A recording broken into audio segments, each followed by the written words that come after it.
and welcome back to my channel. So I'm Steph and I'm going to be continuing on showing you a few things that I've made using my Cricut machine.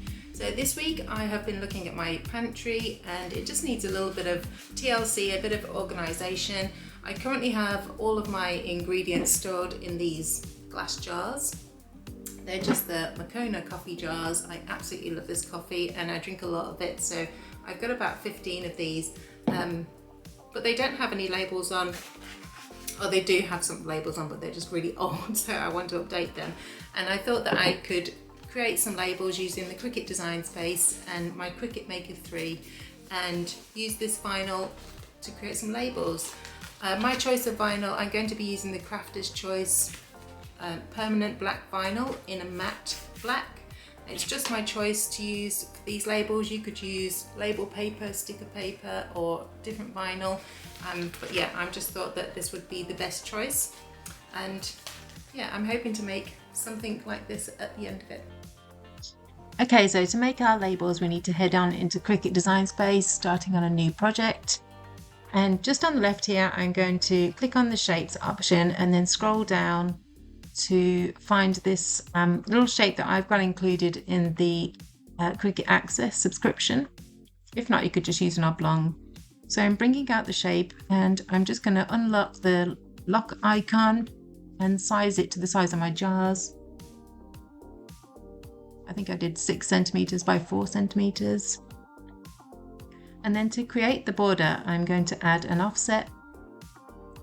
So up on the offset toggle, I'm putting on sharp corners and then I'm bringing the offset down to 0.353 and clicking apply.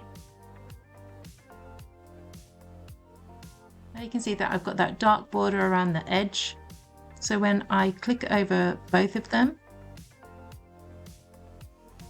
I'm going to use the slice function, which is just down on the bottom right there.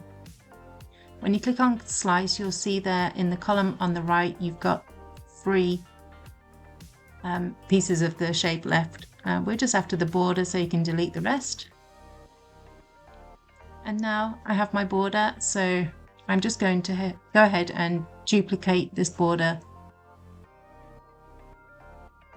so I can add in my ingredient names. You can duplicate as many as you like. If you hover over 3 at a time, you can duplicate the 3, which makes it a lot easier. Now I'm going to start by adding in the text that I used for this project is a Cricut Access subscription font. And it's just right there at the bottom. I think it's called Letting. I'll write it in the description. And now I'm just going to go ahead and write my ingredients out.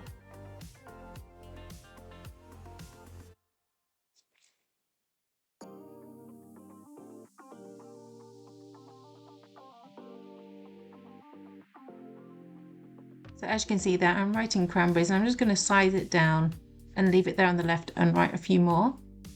And then I'm going to add them into my labels. If you need to write 2 lines on the text, just after the first word, press enter and then go to the next line.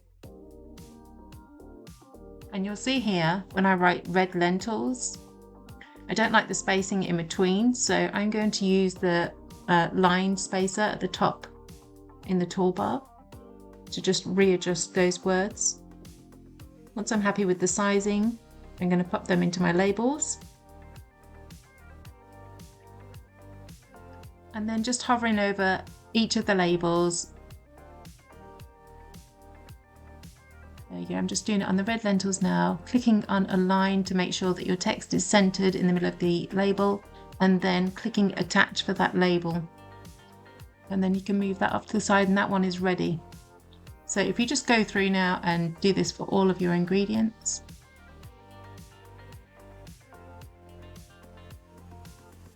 Click center, attach.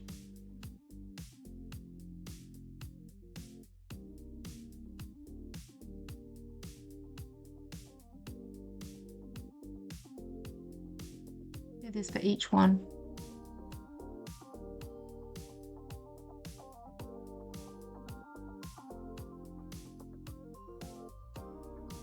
Okay, so when we're happy with all of our labels set out, we're going to go to the shape option and bring out a square and cover the whole of the labels with the square, and then attach everything.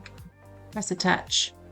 Having a square over the labels will make sure that the Cricut cuts out a square around all the labels, which really helps with weeding and using excess vinyl. Click make it and on the mat, and then just check that you've got everything that you'd like on the mat and the preview. Click continue.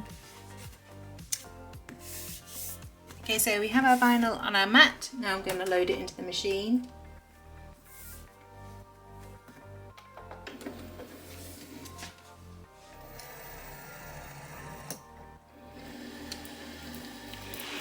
Bring my machine a little bit forward.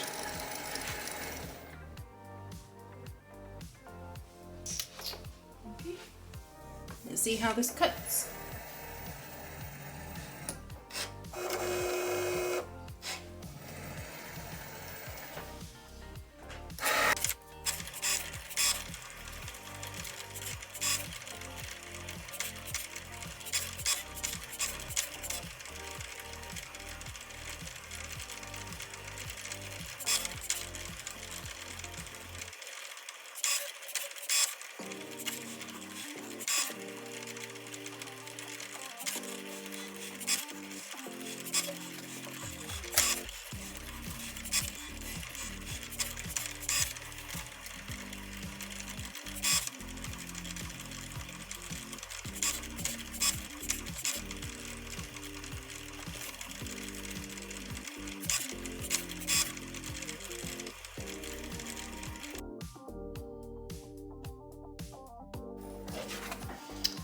Okay, so all our labels are all cut out now, and usually I would take them off the mat to weed them, but because there's such small writing, I'm actually going to leave it on the mat and weed it.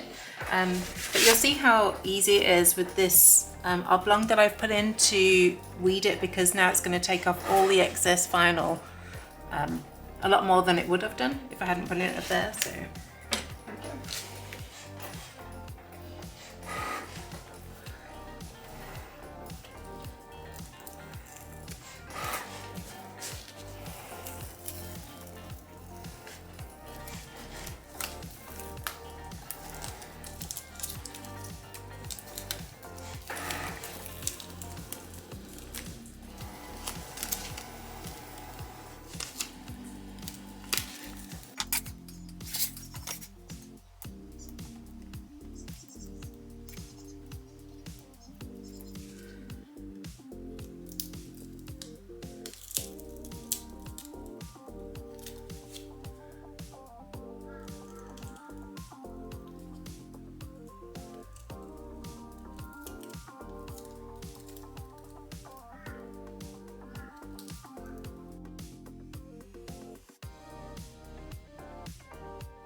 Okay, so now we're going to be putting our vinyl labels onto our glass jars. I've got about 15 of these glass jars that I've washed out with warm soapy water, made sure they're all dry, but I am going to add this rubbing alcohol spray just onto the front, just to make sure there's no grease or grime on there. Just one spray, give it a wipe over, and then they'll be ready to add the labels.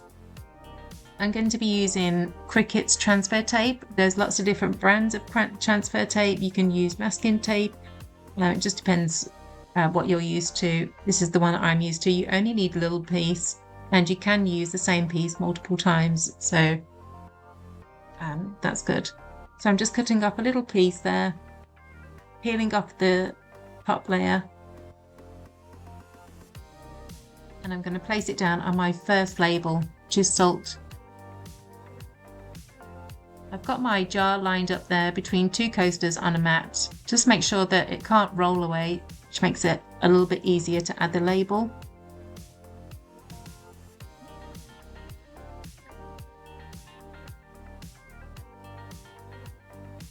There you go. Place the transfer tape straight down. Press it down firmly, make sure there's no bubbles. And then you You can use your scraper tool to just make sure that that vinyl is stuck down well, and then you might need to give it a rub on the back as well.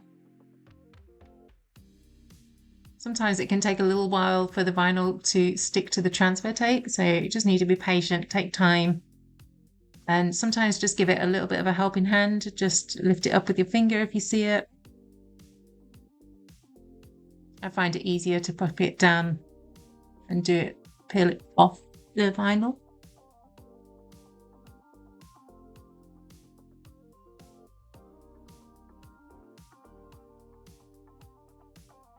And then you're going to be left with the clear transfer tape and your vinyl attached to it. So then just holding the vinyl and placing it down on your glass jar, making sure to try and get it as straight as you can. Once you've got this vinyl down, it's going to be very hard to get off because I'm using permanent vinyl. You can use removable vinyl. This is just what I'm using today. So now I'm just going to go ahead and place all of my labels on my glass jars.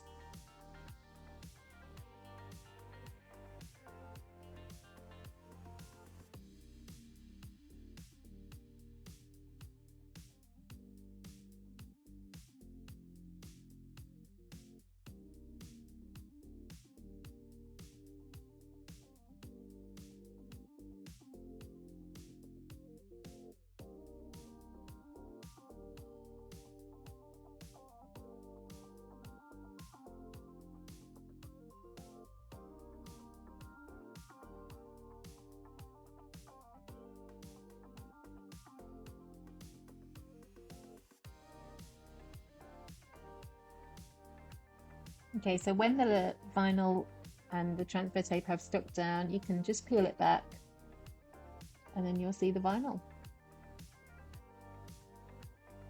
You can use that same piece of transfer tape for your next label if you think it's sticky enough, or save it for a later project.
Okay, so here is how the pantry is looking now that I've got all my jars in there. I did do a little bit of reorganising as well of the other items. I love how it's looking, it's so much more neater, and I love the labels. One thing I will say is the black labels when you have dark ingredients. Yeah, they're probably not the best choice because there's nothing behind them. So I'd probably do, maybe change that to white or put a backing on. But other than that, I think they look really nice. It definitely looks a lot more organised. There's a few more labels that I need to add. Like for instance for this box here, the label that I made doesn't fit on the side, so I had to put it on the top. And that's just my tins. And then I did make some for the sugar and flour varieties. Yeah, I've just got these in these containers for now, but I'd like to get some nice big glass jars for those. And then my cereals, I'd really like to make some labels for those too. So yeah, I'm really happy with how that turned out. Okay, and that is going to go ahead and conclude this video for today. I really hope that you enjoyed this tutorial, and I hope that it was filmed okay, and I'll see you again for another video. Bye!